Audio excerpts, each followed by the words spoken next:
I am calling Sri A.B. AKOIJAM to please speak. Thank you for this time. As I get up to speak on a troublesome moment in the history of India that has never happened, called the tragedy of Manipur, which is sought to be silenced by the government. And it is an irony that such an important matter which is sought to be silenced gets an opportunity as the midnight hour approaches. And this reminds me of the fact that people in my home state, the time is 2 hours ahead of Delhi. And we have been dancing on the tune of Delhi and the time that is supposed to be approaching 12 at the moment. People like Janu Barua and others have demanded for years that Northeast should have a separate time zone. Only then you will be able to live with dignity and a sense of well-being. The kind of priority that I can sense is this moment that I get a chance to speak. Mr. Speaker, sir, I'm just trying to, Mr. Chairman, I'm drawing your attention to the absence of Manipur in the President's address. This is not a simple absence. It is a reminder of a Rashtra Chetna which excludes people. You must realize that more than 60,000 people are languishing in relief camp in wretched conditions for the last 1 year. If anybody is read partition of this subcontinent, which I have done, I was associated with a research project. We have interviewed more than 1,500 survivors of partition of 1947, and you are witnessing the same thing.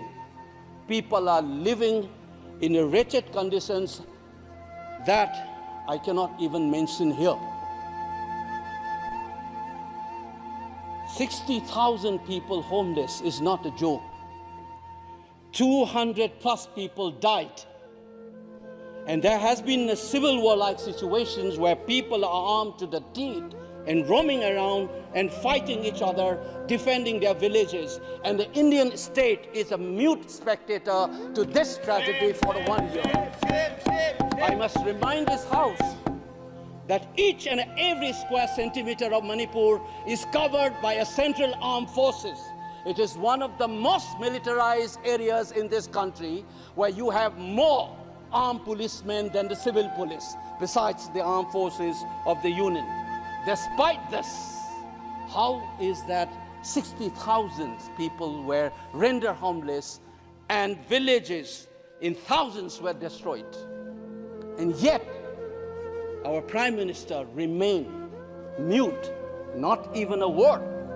And the presidential address did not even mention that. Shame, shame, shame. And I said that this silence is not normal. It is a reminder of the fact which many scholars have said, that there is a continuity between colonial and the post-colonial period. Today we are observing a day where we begin a new criminal laws, seemingly discarding the colonial heritage. But as Ashish Nandi says, colonialism is a state of mind. It is a psychological phenomenon. It is an outlook, the way you look at the people, the way you look at the world. And the fact that this continuity is shown by neglecting the tragedy of a state, which is the 19th state of the Union, it is amazing to see that I get an opportunity as the midnight hour approaches to register this anguish and this hurt of the denial that this country has meted out to its own citizens in the state of Manipur. I must ask these questions to the House. Is this silence communicating to the people of the Northeast, and Manipur in particular, that you don't matter in the Indian state's scheme of things? Major Laisam Jotin, who was awarded Ashok Chakra while grappling with suicide bomber, was a Manipuri, who was awarded Ashok Chakra. You are dishonoring his own state.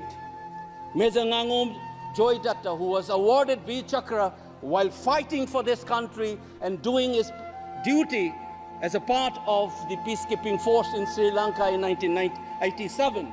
You are dishonoring this man. You are dishonoring the likes of the youths who hold the tricolor in international platforms. The likes of Mary Kom, Sarita Kunjarani, and Mirabai Chanu. You are saying that you don't matter in this country. Your state doesn't matter in this country. You are also saying that the likes of Ratan Tiam, the icon of the culture of this country, Harivam Sham Sarma, don't matter in this country. If you have an iota of concern for this state, there would not have been a silence. There would not have been a silence in this house, nor in the presidential address. This must be registered. Please raise your point of order. If you wanted to doubt the nationality and the nationalism of the people of that state, you must realize that these people have fought for the country. These people have brought Lural to this country. Please remember this. And that is what the silence means. 1 second. क्या बात कर रहे हो? And I am telling you गलत नहीं हो this. सकता है। मैरी कॉम को हमने मेंबर ऑफ पार्लियामेंट बनाया, भारतीय जनता पार्टी ने मेंबर ऑफ पार्लियामेंट बनाया। हमने कैसे नहीं इज्जत दी मणिपुर को? मणिपुर को स्पोर्ट्स यूनिवर्सिटी दिया। और आपसा जो है, मैं एक ऐसा आदमी हूं कि मेरे मामा को मणिपुर में गोली लगी, वो सीआरपीएफ के डीआईजी थे, इनको शहीद नहीं पता है। और 1956 में पहला आपसा मणिपुर में लगा, और 1956 से आज तक कांग्रेस के कारण मणिपुर की यह स्थिति है। 5 years after independence, can you negate this fact? We are talking about the inclusion of the Northeast history after 75 years. That's a classic exclusion. India was an anthropological subject, not a historical subject in the eyes of the colonial forces. And today, the Northeast remains outside of the history of the Indian history textbook. That is why you treat them as the other. And that's the silence. And the silence on the Manipur tragedy is not unique. It is a reflection of this general continuity of the colonial in the post-colonial.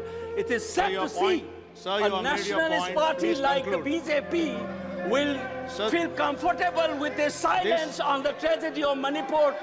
Keep your hands on your heart and think about the 60,000 people who are linguistic in relief camps. And those mothers, those widows, think of them.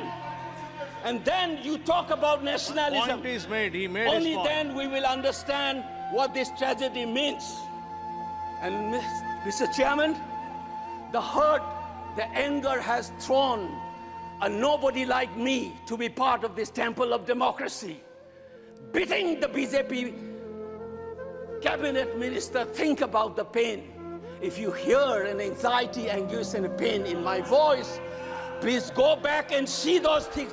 60,000 people linguisting in the relief camp. Don't talk about partition remembrance till you bring that. I would keep quiet the moment the Prime Minister opened his mouth and the Nationalist Party says that Manipur is part of India and we care for the people of that state. Only then I will accept what is nationalism in our face. Thank you, Mr. Chairman.